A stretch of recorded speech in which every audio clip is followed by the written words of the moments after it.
The story of Bantugan. Before the Spaniards occupied the island of Mindanao, there lived in the valley of the Rio Grande a very strong man, Bantugan, whose father was the brother of the earthquake and thunder.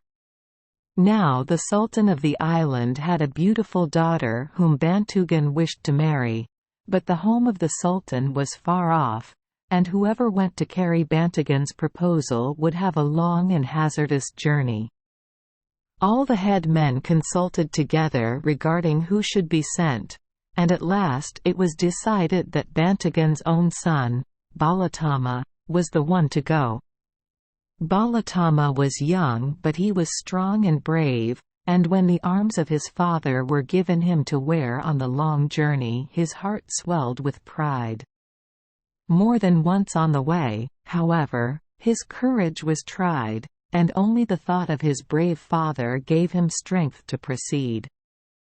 Once he came to a wooden fence which surrounded a stone in the form of a man, and as it was directly in his path he drew his fighting knife to cut down the fence. Immediately the air became as black as night and stones rained down as large as houses. This made Balatama cry, but he protected himself with his father's shield and prayed, calling on the winds from the homeland until they came and cleared the air again.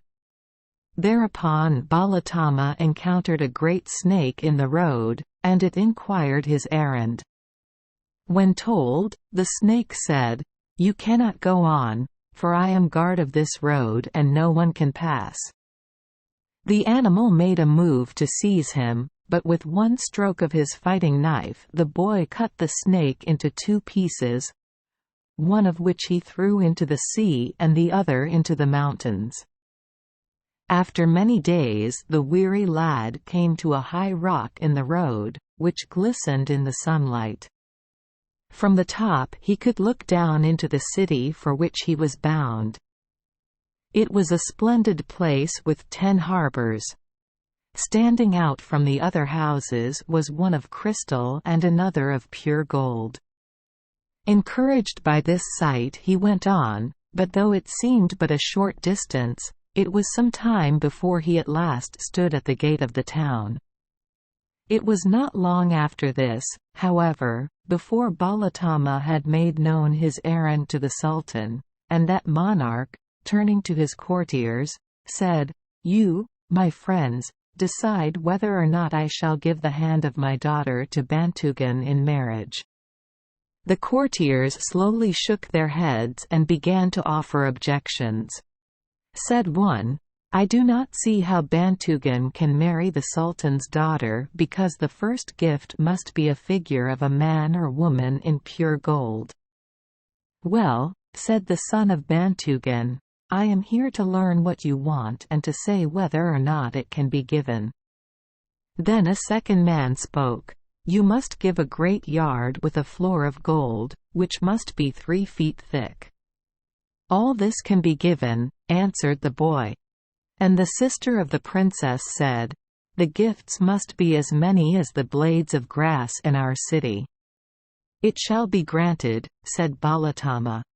"You must give a bridge built of stone to cross the great river," said one. And another, "A ship of stone you must give, and you must change into gold all the coconuts and leaves in the Sultan's grove." "All this can be done," said Balatama. "My uncles will give all save the statue of gold, and that I shall give myself. But first I must go to my father's town to secure it." At this, they were angry and declared that he had made sport of them, and unless he produced the statue, at once they would kill him. "If I give you the statue now," said he, "there will come dreadful storms, rain, and darkness." But they only laughed at him and insisted on having the statue, so he reached in his helmet and drew it forth. Immediately the earth began to quake. A great storm arose, and stones as large as houses rained until the Sultan called to Balatama to put back the statue lest they all be killed. "You would not believe what I told you," said the boy, "and now I am going to let the storm continue." But the Sultan begged him and promised that Bantugan might marry his daughter with no other gifts at all save the statue of gold.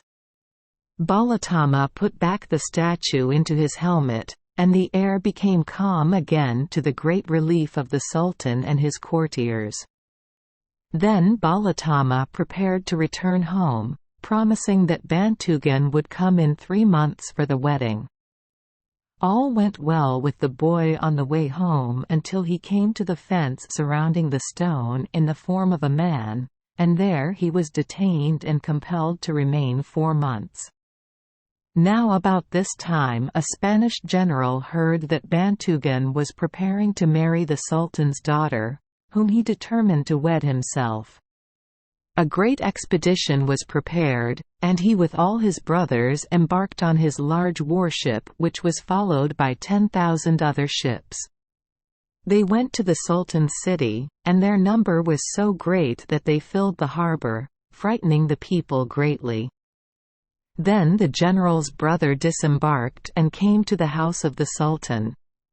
He demanded the princess for the general, saying that if the request were refused, the fleet would destroy the city and all its people. The Sultan and his courtiers were so frightened that they decided to give his daughter to the general, the next full moon being the date set for the wedding. In the meantime, Bantugan had been preparing everything for the marriage, which he expected to take place at the appointed time. But as the days went by and Balatama did not return, they became alarmed, fearing he was dead. After 3 months had passed, Bantugan prepared a great expedition to go in search of his son, and the great warship was decorated with flags of gold.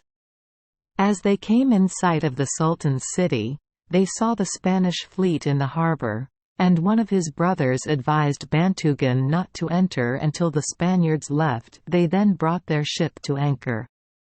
But all were disappointed that they could not go farther, and one said, "Why do we not go on? Even if the blades of grass turn into Spaniards, we need not fear."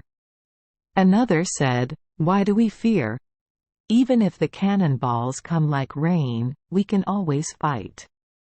Finally some wanted to return to their homes, and Bantugan said, "No, let us seek my son. Even though we must enter the harbor where the Spaniards are, let us continue our search." So at his command the anchors were lifted, and they sailed into the harbor where the Spanish fleet lay. Now at this very time the Spanish general and his brother were with the Sultan, intending to call upon the princess. As the brother talked with one of the sisters of the princess, they moved toward the window, and looking down they saw Bantugan's ships entering the harbor. They could not tell whose flags the ships bore. Neither could the Sultan when he was called. Then he sent his brother to bring his father, who was a very old man, to see if he could tell.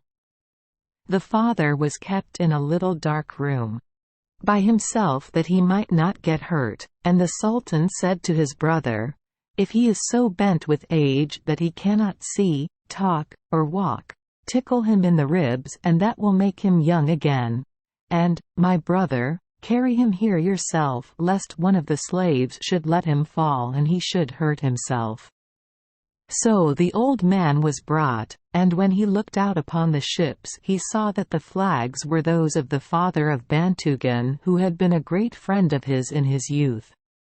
And he told them that he and Bantugan's father years ago had made a contract that their children and children's children should intermarry, and now since the Sultan had promised his daughter to 2 people, he foresaw that great trouble would come to the land. Then the Sultan said to the general, "Here are 2 claimants to my daughter's hand. Go aboard your ships and you and Bantugan make war on each other, and the victor shall have my daughter." So the Spaniards opened fire upon Bantugan, and for 3 days the earth was so covered with smoke from the battle that neither could see his enemy. Then the Spanish general said, "I cannot see Bantugan or the fleet anywhere, so let us go and claim the princess." But the Sultan said, "We must wait until the smoke rises to make sure that Bantugan is gone." When the smoke rose, the ships of Bantugan were apparently unharmed, and the Sultan said, "Bantugan has surely won, for his fleet is uninjured while yours is badly damaged. You have lost." "No," said the general, "we will fight it out on dry land." So they both landed their troops and their cannon, and a great fight took place, and soon the ground was covered with dead bodies. And the Sultan commanded them to stop, as the women and children in the city were being killed by the cannonballs, but the general said, "If you give your daughter to Bantugan, we shall fight forever or until we die." Then the Sultan sent for Bantugan and said, "We must deceive the Spaniard in order to get him to go away. Let us tell him that neither of you will marry my daughter, and then after he has gone, we shall have the wedding." Bantugan agreed to this, and word was sent to the Spaniards that the fighting must cease since many women and children were being killed. So it was agreed between the Spaniard and Bantugan that neither of them should marry the princess. Then they both sailed away to their homes. Bantugan soon returned, however, and married the princess, and on the way back to his home they found his son and took him with them. For about a week the Spanish general sailed toward his home, and then he, too, turned about to go back, planning to take the princess by force. When he found that she had already been carried away by Bantugan, his wrath knew no bounds. He destroyed the Sultan, his city, and all its people. And then he sailed away to prepare a great expedition with which he should utterly destroy Bantugan and his country as well. One morning Bantugan looked out and saw at the mouth of the Rio Grande the enormous fleet of the Spaniards, whose numbers were so great that in no direction could the horizon be seen. His heart sank within him, for he knew that he and his country were doomed. Though he could not hope to win in a fight against such great numbers, he called his headmen together and said, "My brothers, the Christian dogs have come to destroy the land. We cannot successfully oppose them, but in the defense of the fatherland, we can die." So the great warship was again prepared, and all the soldiers of Islam embarked, and then with Bantugan standing at the bow they sailed forth to meet their fate. The fighting was fast and furious, but soon the great warship of Bantugan filled with water until at last it sank, drawing with it hundreds of the Spanish ships. And then a strange thing happened. At the very spot where Bantugan's warship sank, there arose from the sea a great island which you can see today not far from the mouth of the Rio Grande. It is covered with bongo palms, and deep within its mountains live Bantugan and his warriors. A Moro sailboat passing this island is always scanned by Bantugan's watchers, and if it contains women such as he admires, they are snatched from their seats and carried deep into the heart of the mountain. For this reason Moro women fear even to sail near the island of Bongos. When the wife of Bantugan saw that her husband was no more and that his warship had been destroyed, she gathered together the remaining warriors and set forth herself to avenge him. In a few hours her ship was also sunk, and in the place where it sank there arose the mountain of Timico. On this thickly wooded island are found white monkeys, the servants of the princess, who still lives in the center of the mountain. On a quiet day high up on the mountain side one can hear the chanting and singing of the waiting girls of the wife of Bantugan.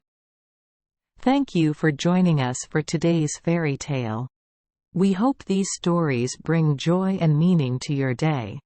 If you love our channel, please hit the subscribe button so you won't miss any exciting tales. Wishing you a good night and sweet dreams. See you in the next story.